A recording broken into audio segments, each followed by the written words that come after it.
So we'll start with number 55.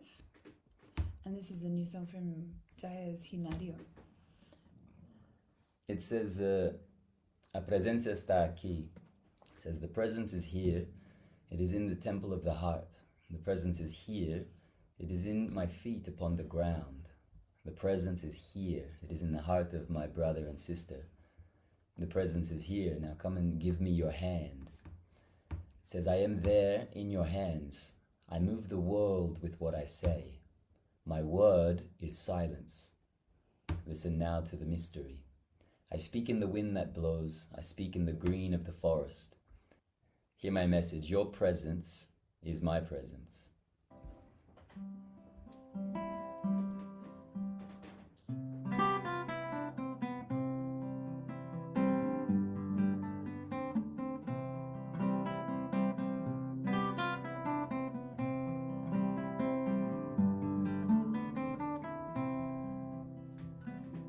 A presença está aqui, no templo do coração. A presença está aqui, nos meus pés sobre o chão. A presença está aqui, no coração do meu irmão. A presença está aqui, vem me dar tua mão. Estou aí nas tuas mãos, movo o mundo com que digo. Minha palavra é o silêncio. Ouve meu mistério. Falo no vento que sopra, falo na verde floresta. Ouve a minha mensagem. Tua presença é a minha. A presença está aqui, no templo do coração. A presença está aqui, nos meus pés sobre o chão. A presença está aqui, no coração do meu irmão. A presença está aqui, vem me dar tua mão. Estou aí nas tuas mãos, movo o mundo com que digo. Minha palavra é silêncio. Ouve meu mistério. Falo no vento que sopra, falo na verde floresta. Ouve a minha mensagem. Tua presença é a minha.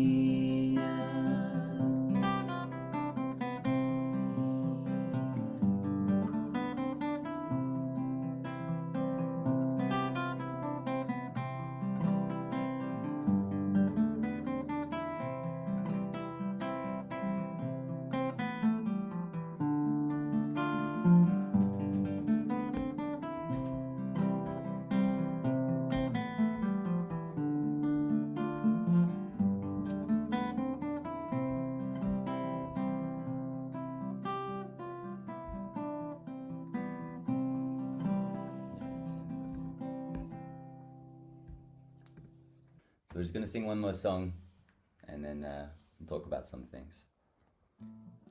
This is a song that's in one of our earlier studies, a song that gets around. And we just sang it on the weekend after, the first time in a very, very long time. And then we got an email and somebody was saying that it was bringing them some comfort. So we thought we should sing it again.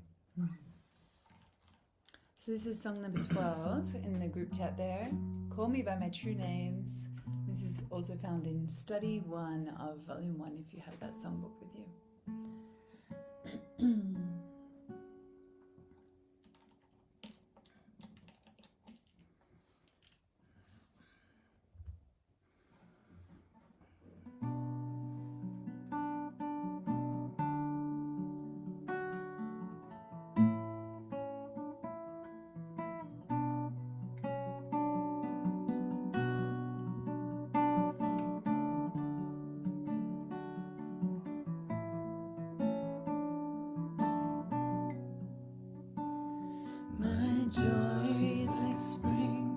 so warm. It makes flowers bloom all over the earth. My pain is like a river of tears, so vast that it fills the four oceans. My joy is like spring, so warm. It makes flowers bloom all over the earth. My pain is like a river of tears, so vast that it fills the four oceans.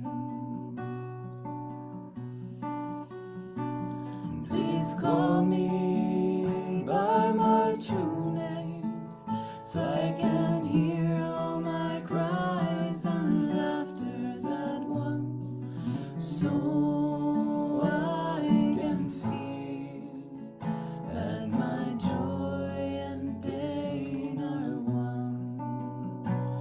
Please call me by my true names, so that I can wake up and the doors of my heart could be left open. My joy is like spring, so warm. It makes flowers bloom all over the earth. My pain is like a river of tears, so vast that it fills the four oceans. My joy is like spring, so warm. It makes flowers bloom all over the earth. My pain is like a river of tears, so vast that it fills the four oceans. Please call me by my true names, so I can hear all my cries and laughters at once, so I can feel that my joy and pain are one. Please call me by my true names, so that I can wake up and the doors of my heart could be left open, and the doors of my heart could be left open, and the doors of your heart could be left open.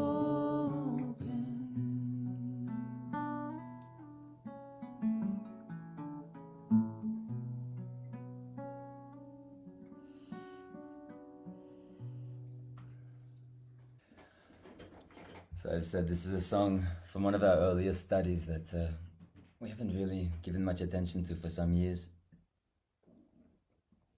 For sure, many of you know it from our older ceremonies or from your different paths. But it's a poem by Thich Nhat Hanh, and I really love Thich Nhat Hanh, still love Thich Nhat Hanh in many ways. And a lot of the people who hear this song and play this song in medicine circles, they might not have always heard the full poem. And I used to delight very much to share the poem in ceremony whenever we sang it, just so people got the full context, because the song is just taking a very beautiful part of the poem, but the poem is pretty serious. It's pretty, it digs really deep into the human condition. And so he says, "Do not say that I will depart tomorrow, for even today I am still arriving. Do not say that I will depart tomorrow, for even today I am still arriving. Look very deeply. Every second I am arriving.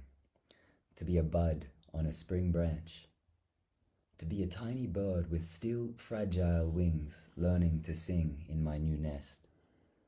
To be a caterpillar in the heart of a flower.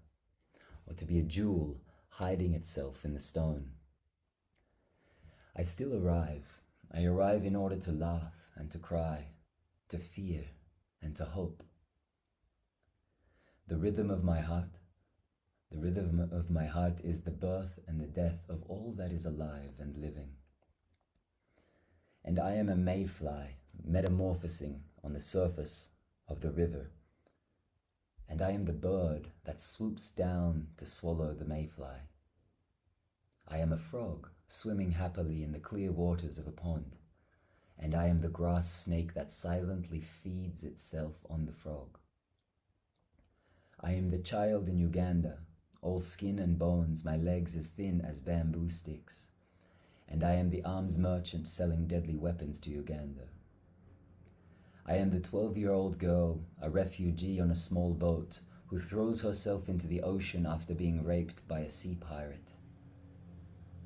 I am a member of the Politburo with plenty of power in my hands, and I am also the man who has to pay his debt of blood to his people dying slowly in a forced labor camp.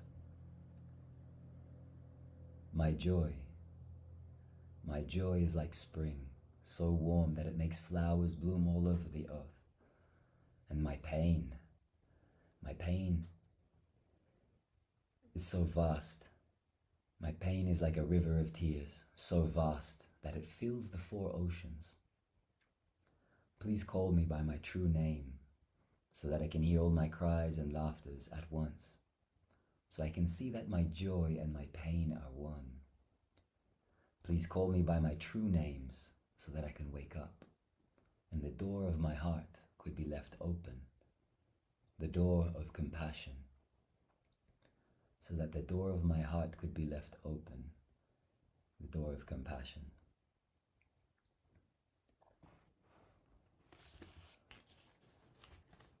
You stay with us?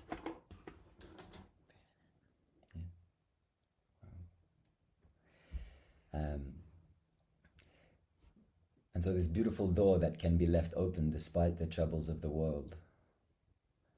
It's a very strange thing to come towards compassion. And the way that we come towards compassion is through suffering. I always say that compassion is born out of suffering. And we don't come to compassion unless we know suffering. Unless we've known real suffering in our life. Compassion, it hasn't fully metabolized in our being, in our mind, and in our heart.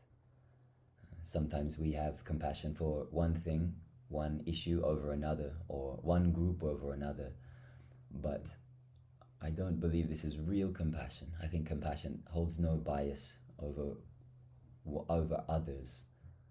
Real compassion is compassion for all equally. And that's a different kind of compassion that we can encounter.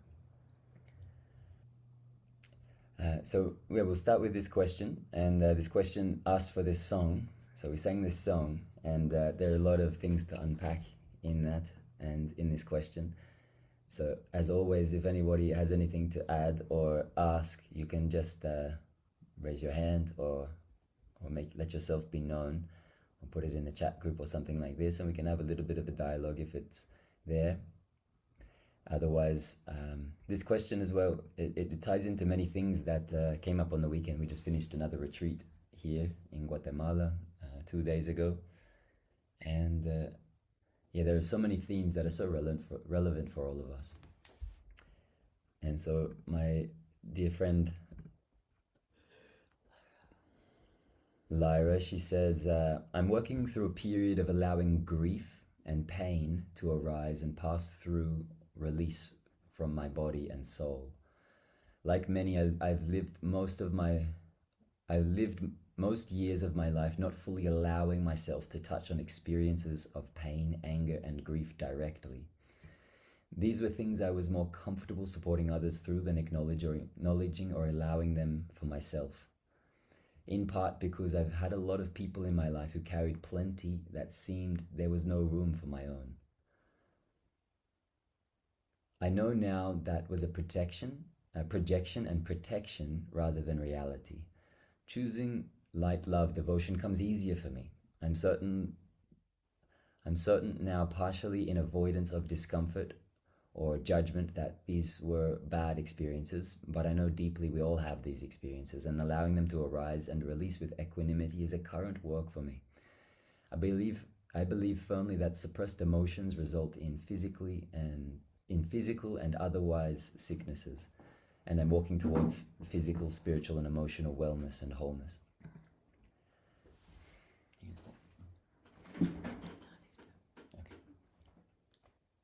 Haley's going to go and put the kids to bed. Good night, my loves.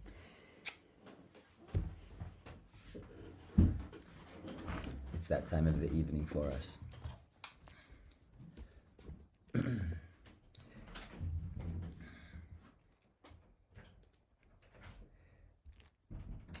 And so the idea of, or the place of metabolizing grief in our body, or these kinds of pains, these things that have happened to us and stick around and stay inside of us. Allowing grief and pain to arise and pass through and release from my body.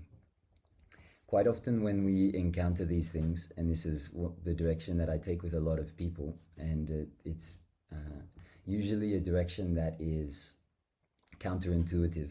Because usually when we have these things, these negative emotions, sensations, qualities, disturbances in us, we want to get rid of them. We want to release them. And when it comes to spiritual practices and spiritual paths, we want to kind of transcend them or ascend them or release them or crucify them or get them out whichever way we can.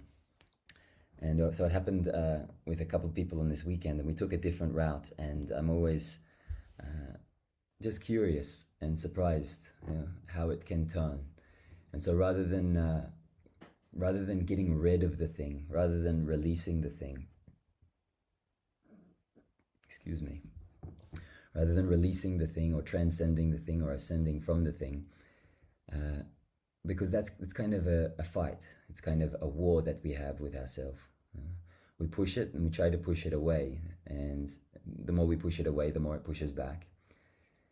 And the more we struggle, and it puts us into a place of kind of confusion and doubt. And then it comes with all of these other friends. We talk about pain and anger and grief. It comes with anguish. It comes with anxiety. It comes with sorrow. It comes with not being good enough. It comes with low self-esteem and not being worthy. It comes with all of these other moods. It comes with fear. And when we push it, it's kind of that disturbance in action secretly wanting us to feed into it. And the more we push it, the more it cycles back and forth, and the more we push against each other. And then it comes with all of these other ideas and all of these other problems. And before we know it, we're swirling in a place that we didn't mean to get ourselves into. It becomes like darker and darker. And so I usually invite people to, instead of turning away from it, instead of trying to move it on, instead we turn towards it. Instead we ask the question, what if it's not going anywhere? What if it doesn't need to go anywhere? What if we don't need to get rid of it? Because we all have these things, disturbing emotions. I want you to consider your disturbing emotions in your mind, in your body. And when those disturbing emotions arrive, we try to move them on, but they come back. And if we take a different stance, if we say, well, if it keeps coming back, perhaps it's not going anywhere, and perhaps it doesn't need to go anywhere. Perhaps this fighting is kind of useless. So if it doesn't need to go anywhere, or if it's not going anywhere, I could say, if you had this for the rest of your life, could you learn to live with it? And some people, it's a terrifying question, but we have to get on with things in some way, shape, or form. So how do we live with this kind of roommate that comes and goes? And if we say that it might not go anywhere and it doesn't need to go anywhere, already there's a willingness to let it be, to allow it, Because if we don't want it there, we want to get rid of it. There's a secret agenda saying, I want it gone. No, the secret agenda is saying, I've tried compassion and I've tried forgiveness and acceptance. But the secret agenda is that it's not real acceptance, it's not real forgiveness, it's not real compassion, because you're making this thing wrong and it needs to be gone in some way. And so when we turn to face it, we see that it can be there. No? And when it can be there, it has space to move and breathe. And when it can be there, now we've identified it in a certain way. And so you have a disturbing emotion.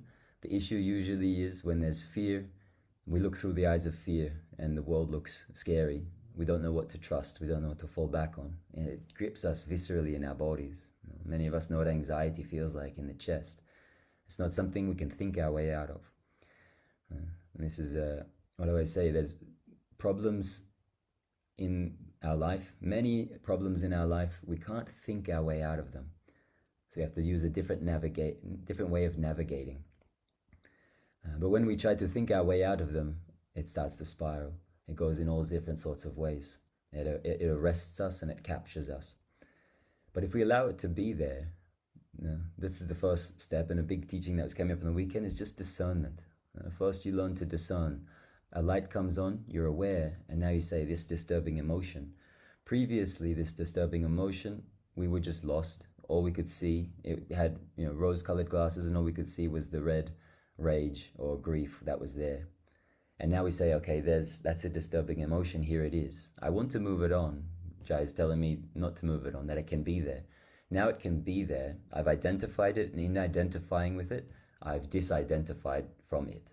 Because now I can see it, and where I'm seeing from, it's not distorted by it. And sometimes that's a huge part of the path there, just getting to the place where you can see the thing. You see the thing. Lyra, are you willing to talk with me right now?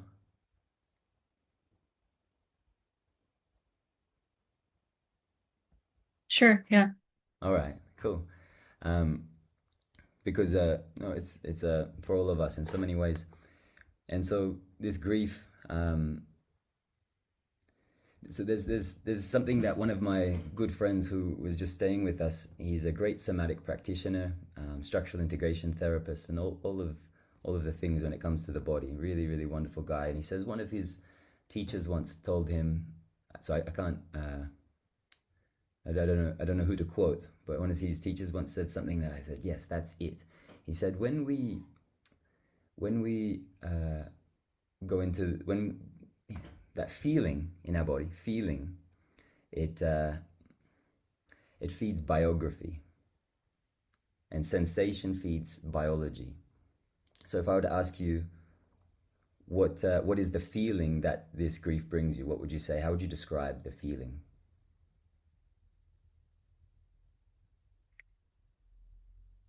It's a new feeling for me because I did a lot of suppressing. Yeah. But when it arises now,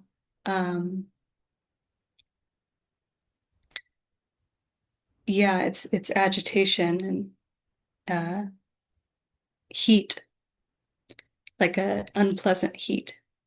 Mm. So you gave me a feeling and you gave me a sensation. There's agitation and there's heat. And this is there's something to make a distinction with before we go further for all of us, because I always find it interesting. A lot of people who I see when we work on things, they haven't made a distinction between sensation and emotion or feeling.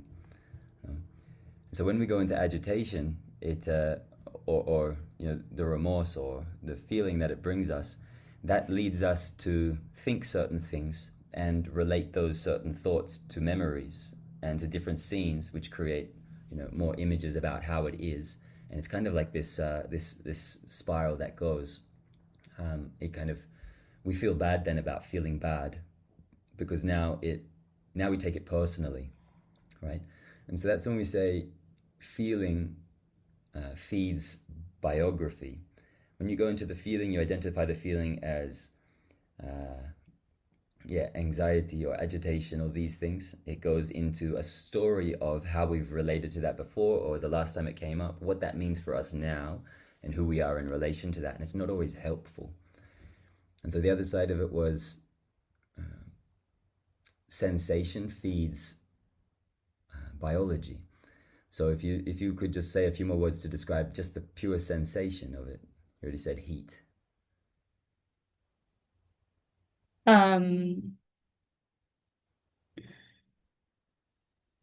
Prickly. Prickly, yeah. And yeah, prickly, something that I think I'm inclined to want to turn away from. Yeah, yeah. So that's how disturbing or negative emotions work. We want to recoil. We have an aversion to them. We don't like it. You know, it's like this afternoon I picked my kids up from school. We went and got ice cream. There's a attraction to ice cream. You say, I like ice cream. But if you put your hand on a hot stove, you don't like that. Your hand naturally recoils and it burns. You know when you get burnt and you want to recoil. It's not good for it. So prickly heat. When we talk about sensation, I usually tell people just to feel the palms of their hands. You feel the palms of your hands, you have so much sensation there. It's the part of our body with the most nerve endings. And the sensation there, it's just raw data. You know, just think of it as the nervous system giving you raw data. You don't interpret it as happy or sad. You just interpret it as temperature, hot, cold, or pressure, or this prickly, tingly sensation. And so if you start to go to that prickly, tickly sensation in your body, imagine your chest, your belly area, and so it's just heat, and it's just tingly, it's prickly. And so you spend a lot of time, we've done a lot of things trying to release it, trying to do things, trying to go through the biography, trying to go through the story. And now we just go to the raw data. And I just want you just to close your eyes and go inside and come, you know, to the edge of that feeling and see if you can kind of find the center of it, and just the pure sensation, just raw data. It's just prickles, it's just heat. And when you go to the center, it's like a point, and then that point opens up into a room, and then it's like a room within a room. Like you go to the center and all of a sudden that expands. Can you feel it expanding from the point that you are? Yeah. And what's happening to the sensation?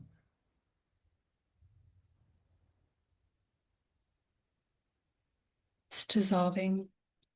Yeah, and you're breathing. And now tell me your mind, like how is the aversion there, the quality of wanting to recoil?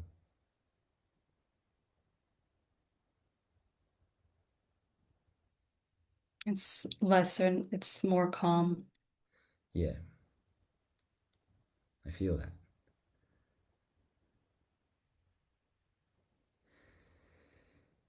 And so we hear about all of these sorts of things about turning towards, about unpacking, about going and sitting in the fire, or about you know, the pain is the medicine and all of these sort of stuff. But it's a simple thing, but it's also a subtle thing. I call it like vibrational nuance. You have to have a nuanced navigation to be able to get there. And so you wanted to recoil, you've tried to get rid of it in all sorts of ways. You heard me just say now, it doesn't have to go anywhere. And now you've gone and you say, okay, what does it actually feel like? You became curious, you became willing. When there's willingness, there's resilience. When there's not willingness, there's resistance. And the resistance, it's hard for anything to move, you know? It's like, it's rigid. So you had willingness, and you went there and you said, okay, there's just a raw data my body's giving me, there's sensation there. And I went to those sensations. All of a sudden things got lighter and brighter, and my aversion or my repulsion got less. And that's very, very interesting. It's not always so easy, for sure, but it can be just like that. And that's what I mean when we say going towards the thing, and we could say befriending the thing. You say, how am I going to befriend this thing? You just went into the center of it and you found that what it was made of, it felt a bit prickly at the beginning, and then it started to dissolve, and you just felt the sensations in different ways. And so now we can befriend it. We're bringing it close. What happens usually for all of us when it comes to fear and doubt and anger, resentment, grief, you have this disturbing emotion. We identify it. Here it is. What it does is it it colors our sight, that all we see is that, and then it leads to all other destructive kind of emotions that we believe in. So we fear it and we believe in it and we're giving it power, and now it's feeding on us. That's what Eckhart Tolle calls the pain body, right? Now it's feeding on us, and with all of its new input and stimuli that we give it, it drags us more and more into its territory, where it's just it's just eating on the sludge in a sense. And so it's a very strong emotion or strong feeling that we have in all of these different ways, and it pulls us. And when we get stuck in the feeling associated with our biography, the feeling related to memory and story, now we're taking it personally. And so now we can't look away, because now it's really about us. And I'm feeling really bad about myself, and all these old emotions come with it. And the more that I feed into that, the more I follow it. And it's kind of dragging me and pulling out these other images and memories. And now I'm following it. And the more I follow it, the more I get lost and I get confused. I say that it pulls you out into its territory, and you don't know the territory there, and it pulls you into the back alleyways, and it starts to beat you up in all sorts of different ways. But all of a sudden a light comes on, and you say, there's this thing there that I'm dealing with and I want to work on it. It's like, wow, what is that light? That's the light of awareness. It's the light of discernment. You say, I don't want to be pulled anymore. I don't want to follow it anymore. So now, instead of following it, you brought it to the center. You said, you're okay to be here.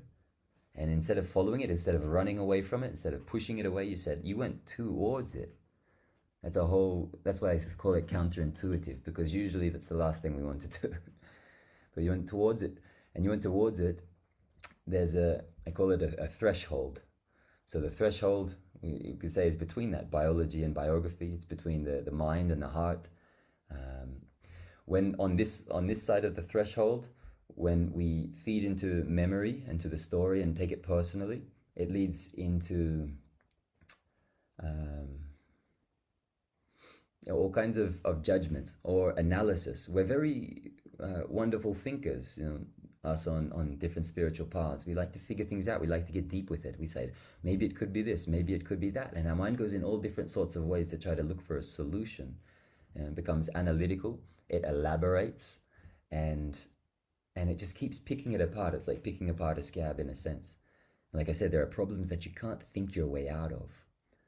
And when it comes to these things, because these things come up for all of us in many ways, they come up in the ceremonial space, they come up in our meditation practice, and they come up in our life. Every single one of us is going to be struck with grief at some point. Every one of us has been struck by disturbing emotions. Every one of us has felt fear. And so it pulls us into our territory. And when we're stuck in analyzing it, we're on this side of the threshold, feeding the biography and taking it personally. And here it's not about what it's about always. I don't want to undermine classic psychotherapy and talking about the story and talking about what happened. But here I'm talking about in the moment, what to do with things when you're arrested in your body and when you're arrested in your mind, and how to come back to presence. And that can be a whole path in of itself, to start to metabolize it, to start to digest it. Because it doesn't have to be crucified, it needs to be felt. And in some ways it's screaming out to you, and you say, I don't want to listen, and it says, well, then I'll keep pulling you back here.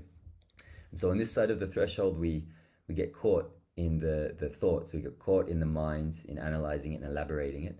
And we have to find a new navigation. How do I navigate something I've never navigated? How do I navigate without thinking about it? And so what we did, we came to the sensation, we came to the raw data. And there, all of a sudden, like all of us, if you just go into your body, you feel your shoulders, you feel your chest, you feel your breath.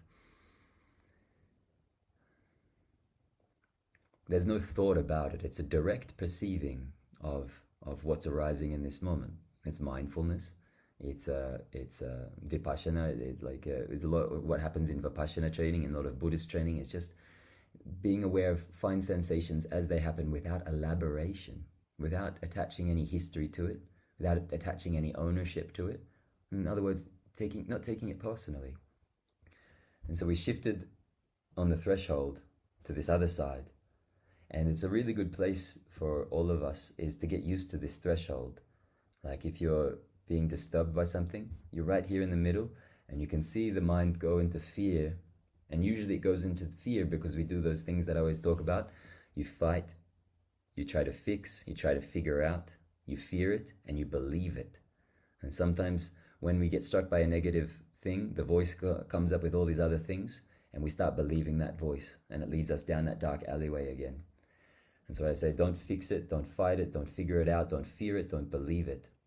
If you don't do any of those things, you're free from it. You can let it be, and now you've identified it, and you've disidentified from it. Now you're free to feel it.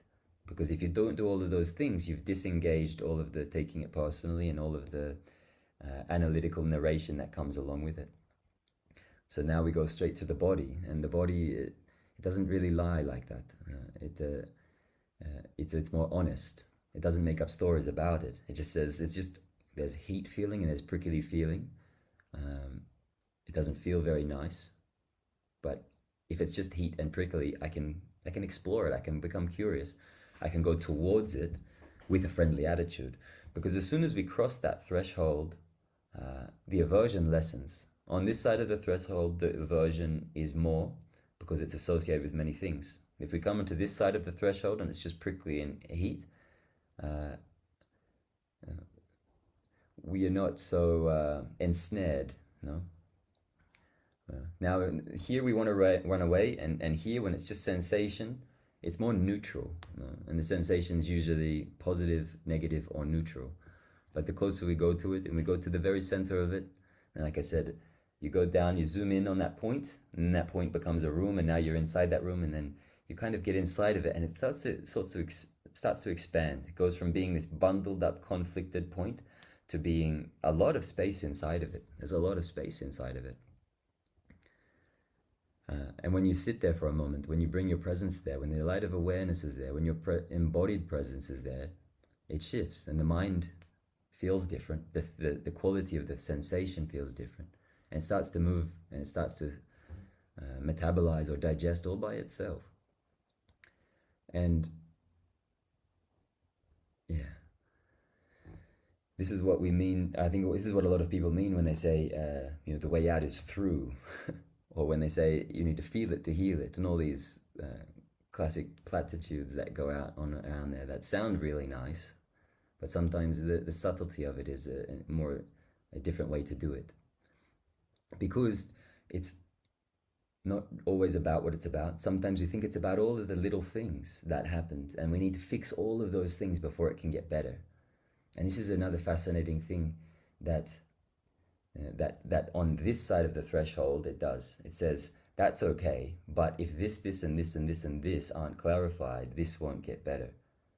And sometimes there are things that need clarifying. But if our mind is continually latching onto all of the little things that it needs to fix or solve before we get better, we can fix and solve all those little things, but that feeling will still be there, because we need to address it directly in our own self. And if we directly tend to it directly in our own self, these little things, they stop being such disturbances. They become more easily to manage or easily to address or approach.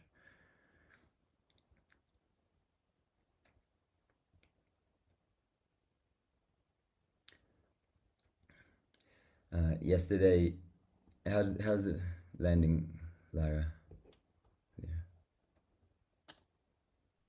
Well, appreciated. Thank you. Yeah. But to continue with what you've brought up for us is that most emotions, they have a short lifespan. They come and they go. They come and they go. They stick around when we hold them and when we create feedback loops for them. But grief, in studies, is a whole different thing. It doesn't even, it's a separate emotion kind of to the other emotions, because it does stick around. It's very sticky. It lingers and it comes back and kind of hangs over our shoulder, and it hangs at the bottom of our heart like a weight. So I don't want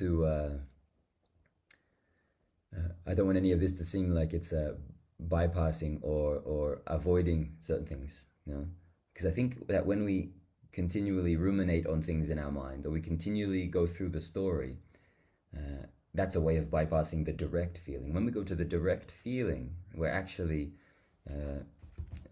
we're doing the opposite of avoiding. We're approaching. But I don't want to make it sound like grief is an easy thing to work with at all. Grief is it's sometimes murky. It's not clear. We want it to be clear. We want it to conform to a simple linear thing, but it doesn't. You know? It comes in all sorts of different ways, and its heaviness is very real. Madeline says, can you say why it's more murky than other emotions? First of all, there's studies on the emotions, and grief is one that has a longer lifespan than others, or is harder to get rid of or move on, or it weighs us down more than others. It sticks around. Some emotions are kind of arising and passing all the way, all the time, in relation to how we're feeling them and what's arising in our moment and our relationship to it, or how we're judging it. Grief is non-linear. It doesn't really subscribe to that. It can just kind of strike us in different ways. One of the reasons I think grief is more murky than other emotions is because it strikes at our very existential angst that we have at the heart of our life. And that is that we will die, and we don't know what to do about that. You know? And people around us will die. Our loved ones will die. We will die and leave our loved ones. Death is this kind of lingering thing that is not always clear in our society. It's not always addressed. It's not always in front of us. We hide it, and we try to make it more manageable by pretending that it's not there and filling our lives up with cheap tricks and quick fixes, thinking that it brings us satisfaction.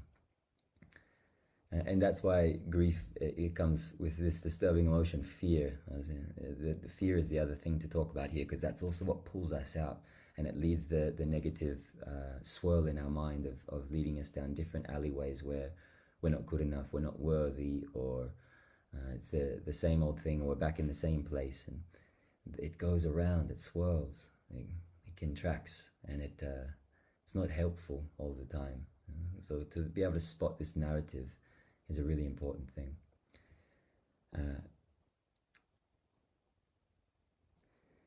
But it's said in the East that that fear, the fear underlying most of our fears is the fear of death.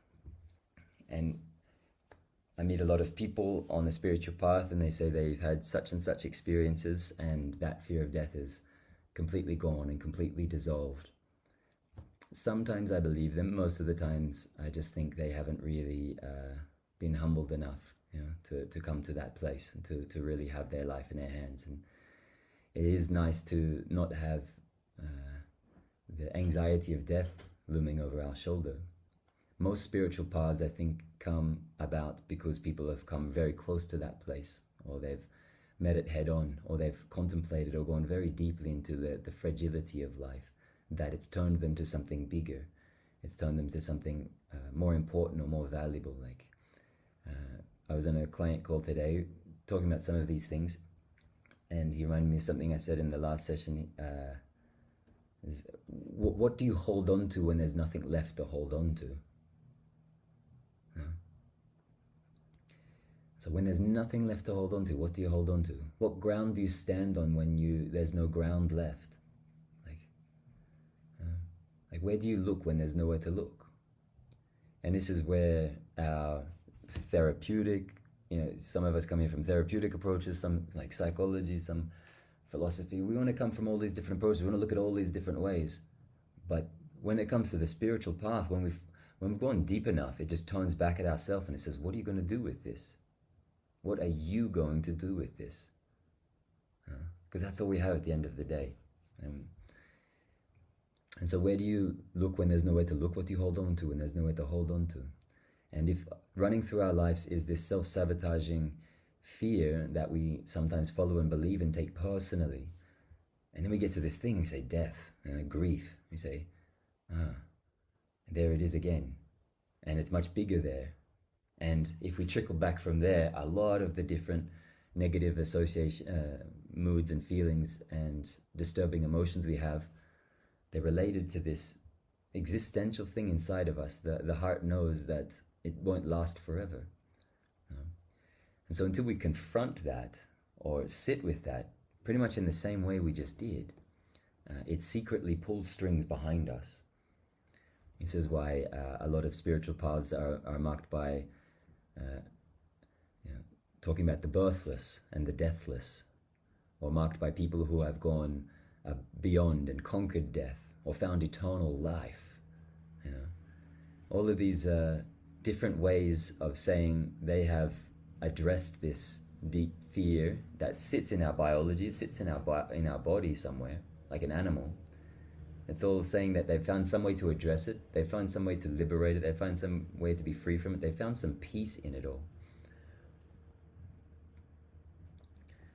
And I do believe there can be a lot of peace in it all if we start to resolve that question inside of us of where do you find your resolution? Where do you find your faith? Where do you find the source of love inside of yourself? Where does peace live in you? What do you hold when there's nothing left to hold on to?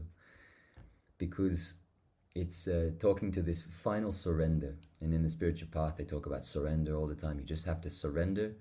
You just have to surrender. And I have so many people that say, but how do I do it?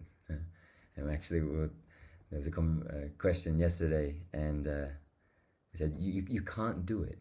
No, it's like, it's not you that surrenders. Because when you surrender, there's no you left. The other word that goes with surrender for me is trust.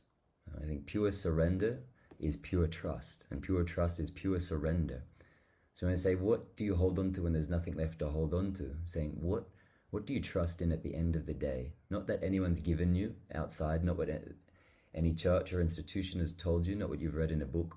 Inside of your heart, what do you trust in? Because if you find that place, then you find something that is always okay, even when nothing is okay.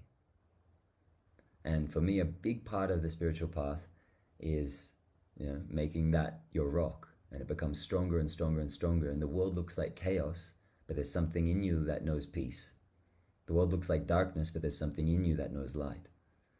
The world looks like hatred and racism and bigotry, but there's something in you that knows love, despite what the world says, despite what the mind says, despite what the social media or news stations say.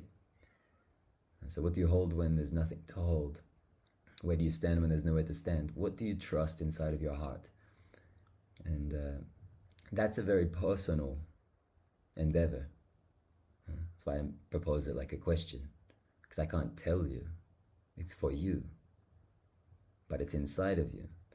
And this is something we've missed a lot in the modern day of wisdom traditions and religions and religious institutions and philosophies and things like this, is that they've a lot of the times we receive ethics and morals of how to live a good life and how to do all of these sorts of things.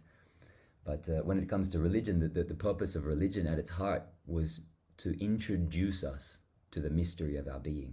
It was to bring us before the divine so that we could find the divine inside of ourselves. Not in a special temple somewhere and only there, or on a certain day, or when you do this, this, and this, and this, but always inside of you. Never ever not there, never ever separate from you.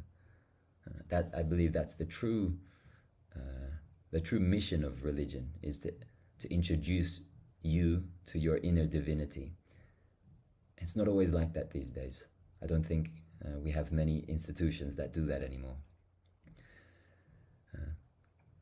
And so what is it to be introduced, or to come to the mystery of your own being, to come to that mystery?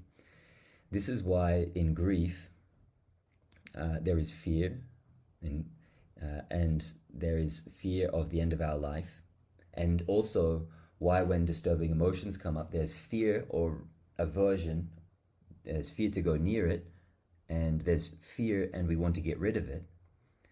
It's because the mystery of our own being. It's because it's uncertain. It's because we don't know how it will look. And so here, again, on the threshold, on this side of the threshold, the mind says, okay, I need a plan. I need A, B, and C. It's going to look like this, and it's going to feel like this. And when it goes, I'm going to get this, and I'll be happy when it's gone and when this happens. Yeah? But then when you come on this side of the threshold, there's no plan. There's no narration. You don't know what's going to happen. Presence is an act of surrender. Surrender is meeting the unknown, and in the unknown, you don't know. And so the threshold, this side of the threshold says, that's scary.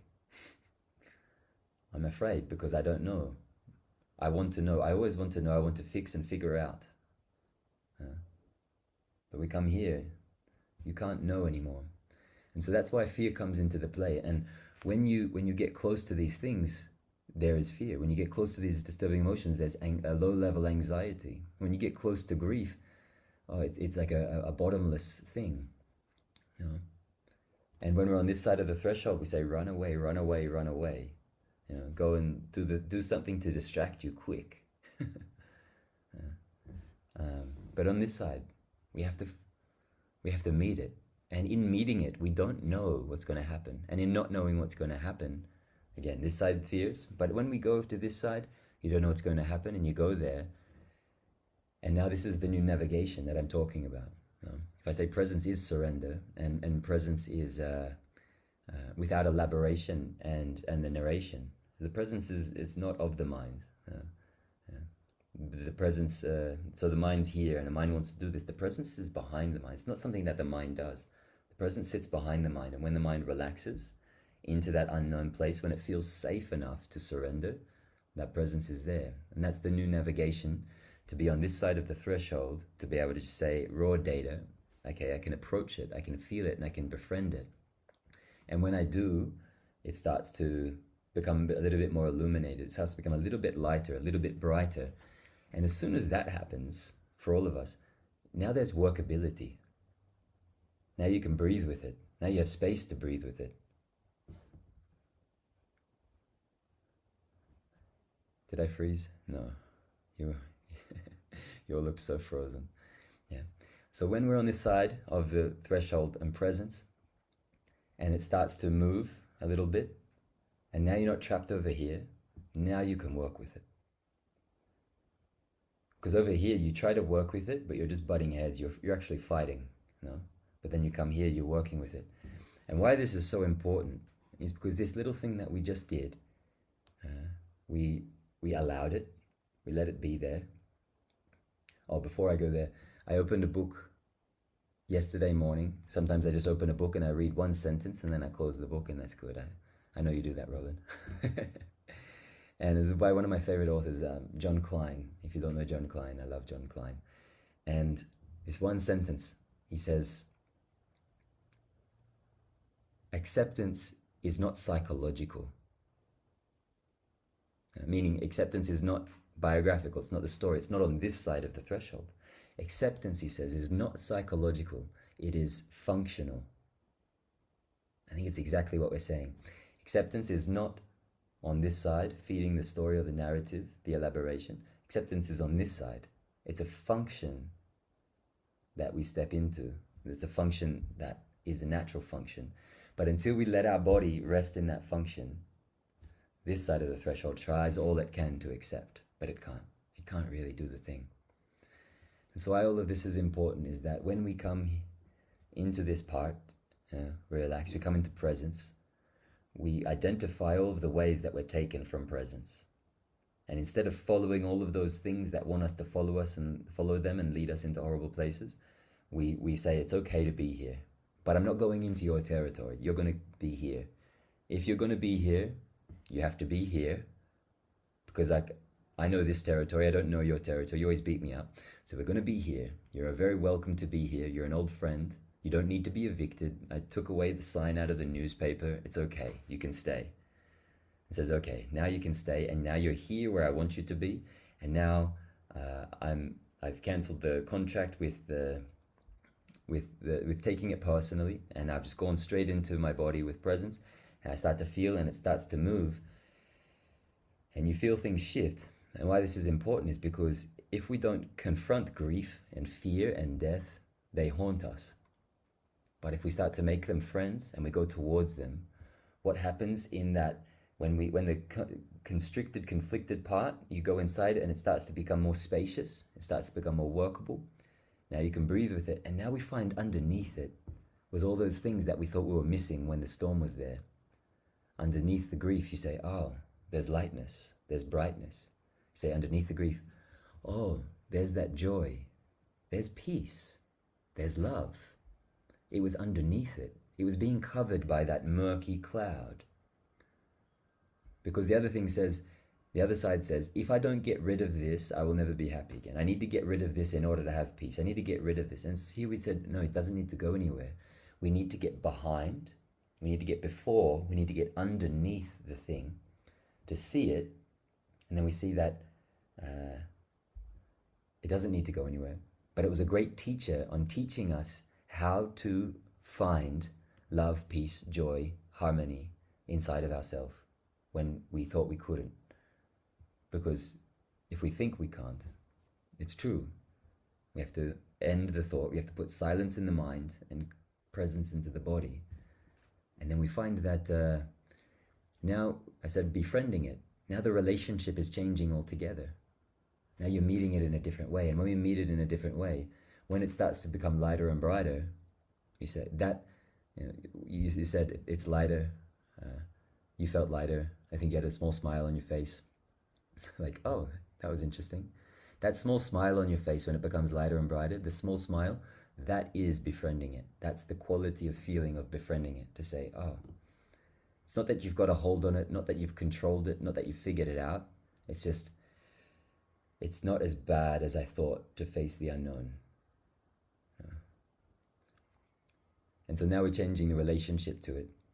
And if grief or fear, if they don't need to go anywhere, if they're going to come, if we expect them to come, some people will say, okay, we're going to vanquish it, we're going to get rid of it, we're going to exercise it, and we're going to get it out of the body. That's one way, and that's fine. But they're fighting words.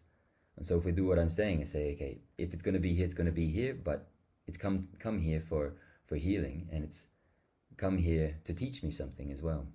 Because without it, I wouldn't have this opportunity to find these things on my own.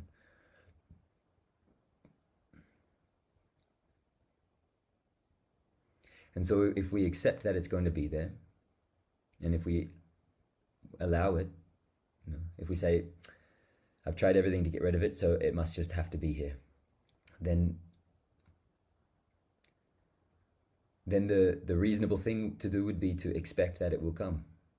You don't say, oh, I felt this thing, and it got lighter and brighter, now it will leave me alone. No, you say, it's probably not going to leave me alone, it's probably going to come back. And now you have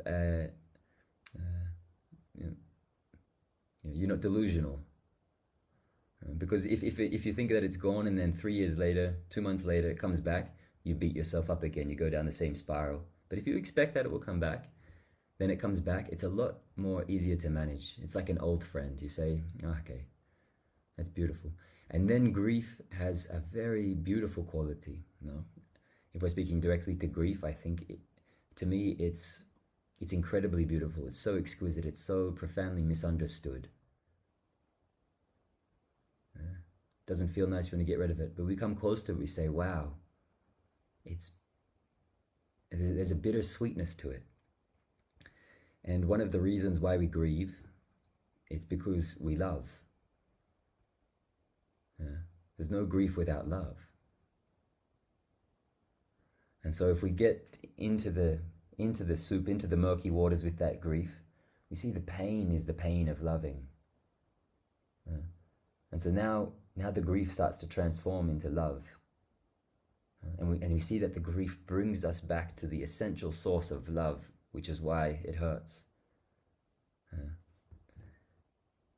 And then if you keep going, you find a love that has no loss. That you find a love where nothing is lost. And now you've gone through grief and you've come to the heart of love. Does that make sense? Yeah. So when we try to avoid things, it sends us in all sorts of directions. It exhausts us. It makes us dizzy and so many things. But if we start to meet what is there, that's the thing. You said something. There's something for all of us. It's like I often ask people, like, what do you do when you get there? And say, I practice gratitude. No, I go and practice this. It's like we try to band-aid it with positive things, but these negative things, sometimes when they're on this side of the threshold, they lead us out of control, believing all sorts of things that are not good for us. But if we come from this side, if we come from presence, these negative emotions, they're not as beautiful as the positive ones. But it's like sadness, whenever I meet somebody in sadness, there's something that touches me so deeply. And I say, wow, sadness is incredibly beautiful. There's something so touching about sadness and the way that it can bring us to tears if we're really feeling it. Sometimes I do this little exercise like I did with you. Somebody's stuck on something and I say, okay, let's go towards the thing. Let's go and sit in that thing and let's open it up. And they've tried everything to get rid of it. Maybe somebody can't purge, or they're just feeling the agitation. And I bring them into that place. And we go out of the thoughts and we go into that sensation, into the raw data, and they hit it. And I can see exactly when they hit it. I can feel exactly when they hit it. And then all of a sudden, maybe they start shaking. The tears just burst out, or maybe they vomit. It's like that's when the thing happens. That's when everything aligns. It's like you've been everywhere else but right in the heart of it. And you wanted to get rid of it in all ways because you didn't want to experience the heart of it. And that's the other thing, is that when we go to the heart of it, not only is it covering all of these beautiful things like compassion and forgiveness and love and peace, it's also the real emotion, the emotion underneath the emotion underneath the feeling, underneath the sensation. And if you go into that place very, very delicately, without your mind, then that's usually where people have the opportunity to release the tears.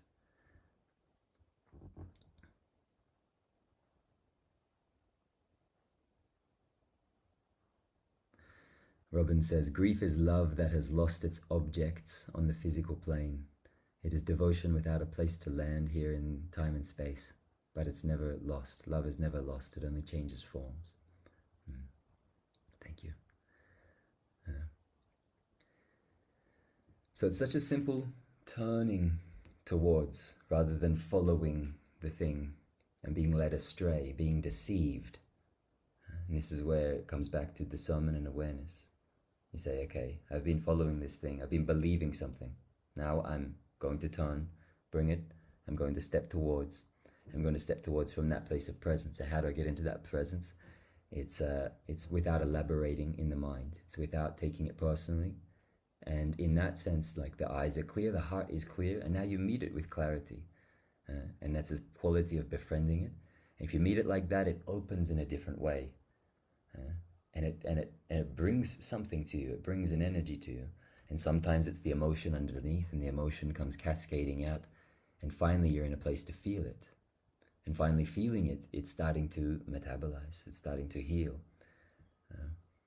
And then we find that the willingness to go to that place, underneath it are the things that sometimes, if you're in fear, if you're in grief, all of the beautiful emotions, you don't know where they are. You've lost them. And we think we'll never be happy again. No, it's kind of, sometimes it's like this. But if we start to do this, we say, oh my God, underneath it, behind those emotions, it was all still there. And all of those old beautiful qualities, beautiful roommates, they all still live there. There was just one that was taking up so much attention that I couldn't see what was in front of me. But if we come from this side of the threshold, it's a very subtle thing. I see it in a lot of people. They start to identify them, and then they run around in circles over here trying to figure out what to do with it. And they say, I need to fix all these little things. And they fix the little things, but it's still there. It's because we have to come under. We have to go under. It's why I call it it's a subtle thing and a nuanced thing, because you're navigating without the tool that you've used all your life, without the logical mind. You're navigating now from a place of presence, and it's not the logical mind. I could answer some more questions, but I think this one is really nice and put us in a certain place, and it gives us a lot to sit with. It'd be a shame to go into a different direction now.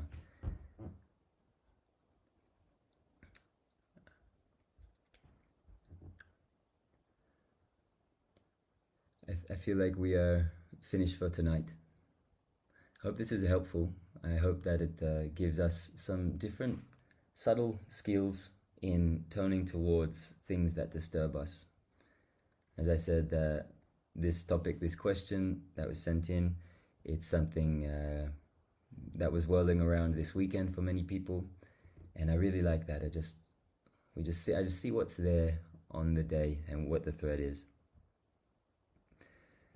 But this one is something that affects us all in certain ways. And what we're talking about tonight, it's not just with fear and grief, it's with a lot of little different things. One of the simple ways of this threshold, it is knowing how to get to this side, and then knowing all the things that take you away from it. And so that's why I said before, this turnstile, the middle point, is a good place to work, like in your meditation.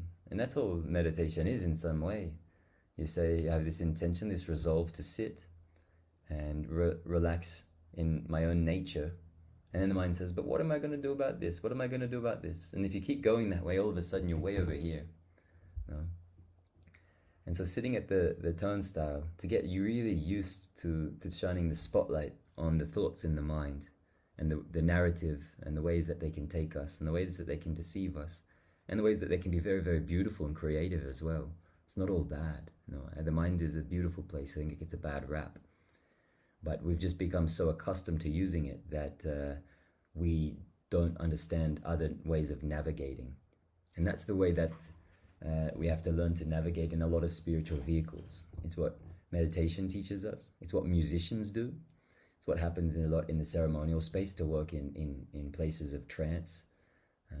You have to surrender this thing and go into this other place, and you don't know what's going to happen. It's like being a jazz musician.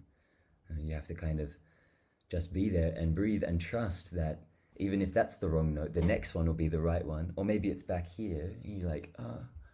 Yeah. And in that sense, there's no mistakes. You just go there, and you won't learn until you really learn how to be in that place of surrender and presence.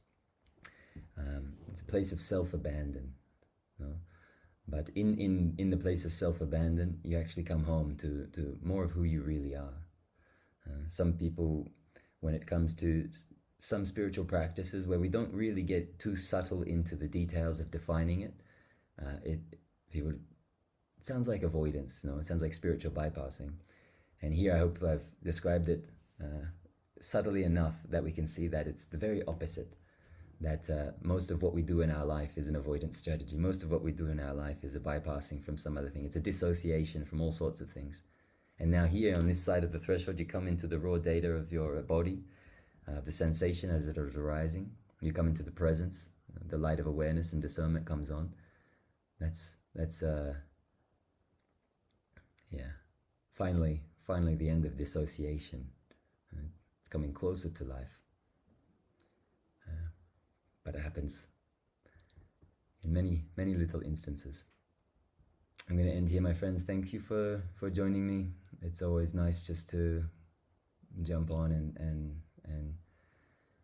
and share presence. You know, that's what we're all doing together. It's a place of practice. It's not just me talking at you. It's all of us sitting together and breathing and reminding ourselves of what's valuable and really important when we turn towards the bigger things that are in our life, the positive things and the negative things, because there's fruit and beauty all around us that we don't always see.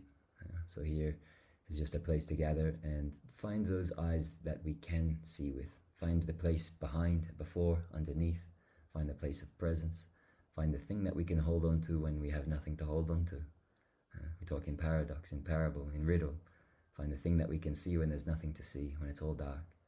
And come back to that place of deep trust in the presence that is looking as the one foundational thing that connects us to our divine origin.